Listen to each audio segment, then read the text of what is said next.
Assalamualaikum Bu, selamat pagi. Waalaikumsalam, selamat pagi Nah. Silakan masuk, mari duduk. Terima kasih Bu. Bagaimana kabar kamu hari ini? Apakah perjalanan ke sini lancar? Lumayan lancar Bu. Syukurlah Dina. Sebelum kita mulai, saya ingin mengingatkan bahwa apapun yang kamu ceritakan hari ini bersifat kerahasiaan. Ini adalah ruangan yang terbaik dan aman untuk kamu berbicara. Saya di sini untuk mendengarkan dan membantu kamu menemukan solusi terbaik. Apakah kamu siap untuk berbicara? Siap Bu.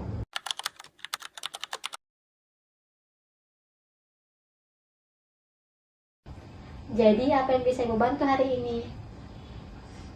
Bu, akhir-akhir ini saya merasa berat untuk ke sekolah. Rasanya tidak semangat seperti dulu lagi.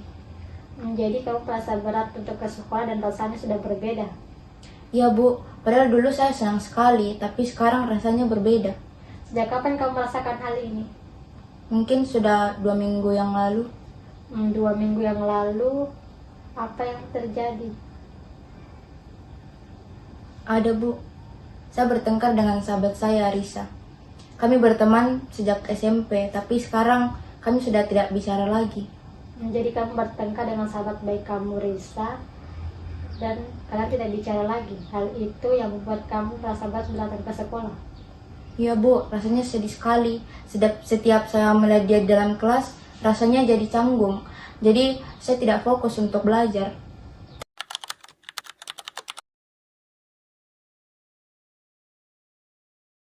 Bisa ceritakan permasalahanmu secara detail apa yang terjadi antara kamu dan Risa? Jadi begini Bu, 2 minggu yang lalu ada tugas kelompok. Saya dan Risa satu kelompok, ada teman-teman yang lain juga. Risa merasa bahwa saya tidak memberikan kontribusi yang cukup. Risa merasa bahwa saya hanya mau numpang nilai saja Bu. Jadi Risa mengatakan bahwa kamu tidak berkontribusi dalam kelompok itu dan hanya menumpang nilai. Iya Bu, padahal itu tidak benar. Saya sudah berusaha untuk mencari materi juga, tapi pada saat itu saya sedang sakit, jadi saya tidak ikut di pertemuan kelompok tersebut. Saya sudah beritahu kepada Risa, tapi Risa tetap marah. Jadi kamu merasa sudah berusaha untuk mencari materi padahal sedang sakit dan tidak ikut pertemuan kelompok. Kamu sudah menjelaskan itu kepada Risa, tapi dia tetap marah. Iya Bu, saya merasa tidak dipahami. Terus dia juga cerita kepada teman-teman, jadi teman-teman yang lain juga menjauhi saya. Rasanya tersisih. Jadi selain Risa yang marah, ada beberapa teman-teman kelompok kamu juga yang menjauhi kamu dan itu yang membuat kamu merasa tersisih. Iya Bu, saya juga tidak punya tempat untuk bercerita waktu sekolah. Waktu istirahat juga saya lebih sering sendiri. Jadi itu yang membuat saya berat sekali untuk ke sekolah. Nilai saya juga turun. Jadi permasalahanmu dengan Risa ini berdampak dengan semangat belajar dan nilai pelajaran kamu. Benar sekali Bu, saya jadi sulit untuk berkonsentrasi karena pikiran saya kemana-mana. Apakah kamu sudah mencoba berbicara lagi dengan Risa?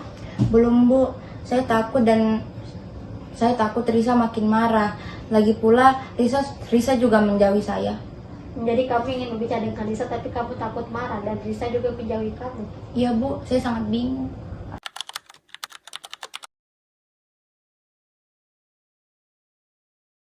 Baik Dina, mari kita coba pahami bersama.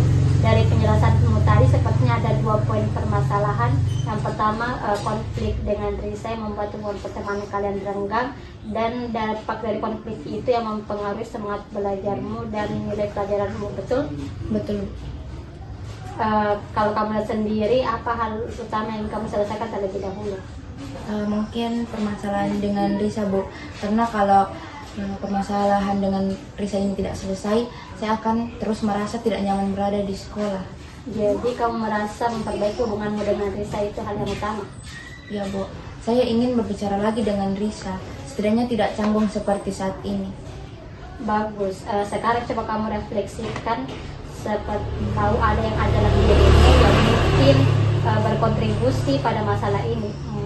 Misalnya caramu komunikasi atau caramu menyampaikan penjelasan ke Risa. Mungkin saya kurang tegas kepada Risa Bu, karena saya hanya memberikan informasi kepada Risa melalui chat, tidak bertemu secara langsung. Nah mungkin Risa menganggap saya bahwa saya itu tidak serius. Jadi kamu menyadari bahwa cara menjelaskan lewat chat kepada Risa mungkin membuat Risa merasa kamu tidak serius dengannya. Ya Bu, mungkin seharusnya bertemu secara langsung. Nah, itu kesadaran yang baik, Dina. Jadi tujuan yang ingin kamu capai adalah bisa berkomunikasi secara langsung dan memperbaiki hubunganmu dengan Risa. Ya Bu, itu yang saya inginkan.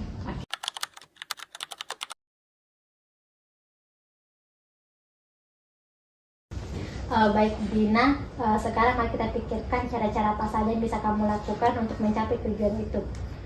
Mungkin kita tidak perlu menilai dulu apakah cara itu baik atau tidak. Sekarang kita cari dulu sebanyak mungkin. Kamu setuju? Setuju Bu. Oke, coba kamu pikirkan apa saja yang bisa kamu lakukan. Mungkin saya bisa mengajak Risa bicara empat mata. Baik, mengajak Risa bicara empat mata. Ada lagi? Atau mungkin saya bisa mengajak teman yang lebih dekat dengan kami untuk sebagai penengah. Bagus, minta bantuan teman sebagai penengah. Ada alternatif lain? Atau saya bisa menulis surat untuk menjelaskan semuanya kepada Risa. Oke, menulis surat penjelasan. Masih ada yang dipikirkan? Saya juga bisa mengajak Risa ke tempat favorit kami berdua, ke kantin atau ke taman agar suasananya lebih tenang. Oke, mengajak ke tempat favorit bersama. Bagus sekali. Bagaimana kalau ibu tambahkan alternatif lain? Kalian juga bisa meminta bantuan ibu sebagai konselor untuk memfasilitasi kalian berdua nanti di ruang BK. Bagaimana? Boleh Bu. Oke, jadi kita punya 5 alternatif, yaitu mengajak bicara empat mata, meminta bantuan teman sebagai penengah, menulis surat penjelasan, dan mengajak ke tempat favorit bersama, dan meminta bantuan fasilitasi konselor.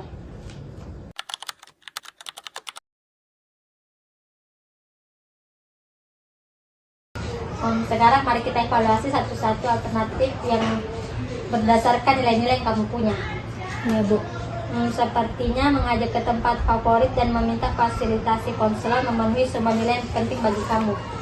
Berdasarkan hal itu, mana yang paling memungkinkan untuk kamu lakukan? Mungkin mengajak ke tempat favorit Bu supaya lebih natural. Tapi kalau misalnya Risa masih marah dan kami masih belum bisa bicara, saya akan meminta bantuan Ibu.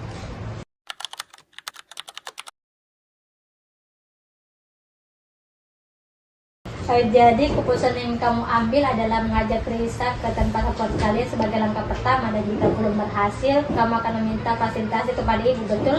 Betul Bu. Sebelum kita lanjut, ibu ingin memastikan beberapa hal. Apakah alternatif ini spesifik dan jelas bagi kamu? Ya Bu, jelas. Apakah alternatif ini meyakinkan dan kamu percaya bisa melakukannya? Ya Bu. Apakah alternatif ini sesuai dengan nilai-nilai yang kamu pegang? Sesuai Bu. Apakah alternatif ini membantu kamu untuk berkembang sebagai pribadi? Iya Bu, saya jadi belajar untuk berani berkomunikasi. Apakah alternatif ini sesuatu yang bisa kamu kendalikan dan laksanakan? Iya Bu, karena ini tergantung diri saya. Dan yang terakhir, apakah kamu memang ingin melakukannya? Iya Bu, saya ingin menyelesaikan masalah ini. Bagus sekali, Dina.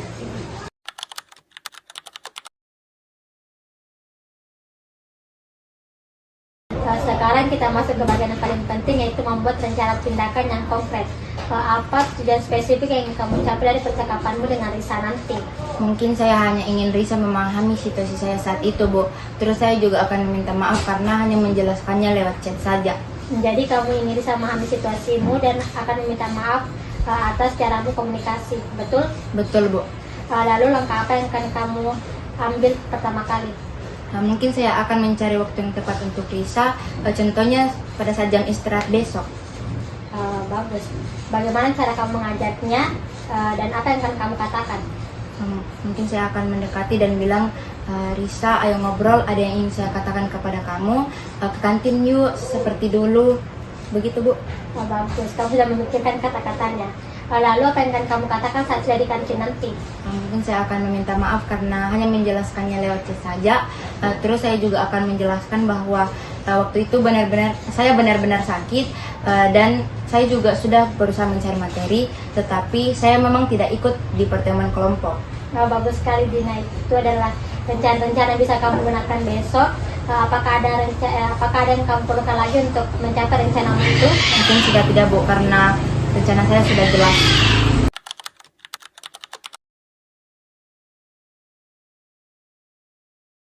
Baik Dina, karena waktu kita hampir habis, sebelum kita akhiri, masih ada yang kamu tanyakan atau ingin kamu sampaikan? Sudah cukup Bu, terima kasih. Sama-sama. Sebelum itu, mari kita simpulkan apa saja yang sudah kita bicarakan hari ini dan apa yang akan kamu lakukan. Menurut saya, masalah saya adalah konflik dengan sahabat saya Risa yang membuat saya tidak semangat untuk ke sekolah. Saya memutuskan untuk mengajak Risa berbicara besok di kantin pada saat jam istirahat untuk menjelaskan situasi, dan saya juga akan meminta maaf. Saya sudah mencatat poin-poin yang akan saya berikan kepada Risa, dan kalau memang Risa masih belum bisa berbicara dengan baik, saya akan meminta ibu untuk menjadi fasilitator. Sempurna Dina, kamu sudah sangat memahami rencana tindakanmu. Sekarang bagaimana perasaan setelah konseling ini?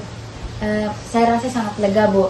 Tadi saya datang dengan perasaan berat, tapi sekarang saya sudah tahu apa yang akan saya lakukan, dan saya sudah lebih percaya diri untuk menghadapi Risa. Ibu senang mendengarnya. Kamu sudah menunjukkan keberanian dengan datang hari ini ke sini dan kemauan untuk menyelesaikan masalahmu. Ibu yakin kamu bisa menyelesaikannya besok. Terima kasih Bu, dukungan Ibu sangat berarti. Baik, Ibu tunggu kabar baiknya. Ibu percaya dengan kemampuan, kamu pasti bisa. Terima kasih sekali lagi Bu. Assalamualaikum. Assalamualaikum warahmatullahi wabarakatuh. Perkenalkan, saya Naza Zabina dan di sini saya sebagai observer dari sesi konseling yang telah ditampilkan tadi. Nah, dari sesi konseling ini dapat kita amati bahwasanya pada tahap awal konselor mampu membangun hubungan yang hangat dengan konseli, yang dimana konselor ini menunjukkan sikap ramah dan memberikan penjelasan tentang asas kerahasiaan yang akhirnya membuat konseli ini merasa nyaman. Kemudian konselor ini menggali lebih dalam terkait masalah yang terjadi pada konseli, hingga konselor ini mampu memahami kronologi masalahnya serta perasaan yang dialami, juga dampak pada kegiatan belajarnya. Pada tahap berikutnya, konselor mengajak untuk mencari berbagai macam alternatif melalui brainstorming. Nah, setelah itu konselor menyarankan alternatif yang sangat cocok untuk masalah si konseli ini. Selanjutnya, konselor membantu konseli menyusun rencana tindakan yang jelas dan terarah, seperti langkah-langkah yang harus dilakukan dan menghadapi kemungkinan hambatan yang akan terjadi. Dan pada akhir sesinya, konselor menutup dengan memberikan penguatan dan rencana tindak lanjut yang membuat konseli ini makin percaya kepada konselor. Jadi, secara keseluruhan, sesi konseling ini berjalan sangat efektif, di mana konselor menunjukkan keterampilan yang sangat baik seperti empati, perhatian penuh pada konseli, pertanyaan terbuka, serta kemampuan dalam membantu konseli mengambil keputusan. Sekian pemaparan hasil pengamatan sesi konseling dari saya. Wassalamualaikum warahmatullahi wabarakatuh. I just had to let you know you're